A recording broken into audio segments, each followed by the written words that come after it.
Behind K-pop Demon Hunters sequel deal, Netflix awards Sony $15 million cash bonus for first film. Sometimes the hunt for a deal is easier than others. In the case of the sequel to the cultural sensation K-pop Demon Hunters, Netflix decided to take the easier route and awarded Sony, which made the acclaimed animated film, a $15 million bonus for the astonishing success of the pick, according to a source close to the streamer. From Sony Pictures Animation, K-pop Demon Hunters quickly became the most watched film of all time on Netflix this summer. The bonus was a mutually agreed upon olive branch that allowed Netflix's movie executives to hammer out a deal for a sequel relatively quickly, with Sony movie chief Tom Rothman and his team. It also means Sony's cash payout for the first film is now $40 million, instead of the original $25 million. The $25 million included a $20 million fee, plus $5 million for first option rights for Netflix to retain the pick on the platform. In addition, Netflix covered the entire $100 million budget of the PIT. Doesn't end there.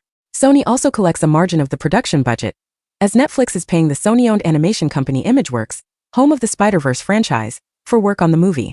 Sony also receives a piece of soundtrack sales, as well as music publishing fees for certain songs.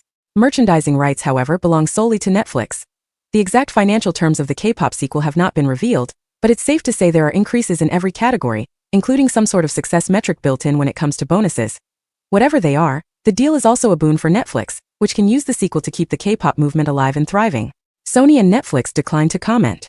Both companies are known to be loath to discuss numbers. The deal for the first Demon Hunters, which was part of a larger multi-title pact, was struck during the depths of the pandemic in 2021 amid the film's breakout success earlier this year. Some said Sony should have held out and taken the full-blown theatrical route, even if it was a financial risk. Other rival studio execs disagreed, saying the movie had the space and time it needed to grow on Netflix. Even if it wanted to, Sony could not have taken Demon Hunters back, as Netflix owns the distribution rights.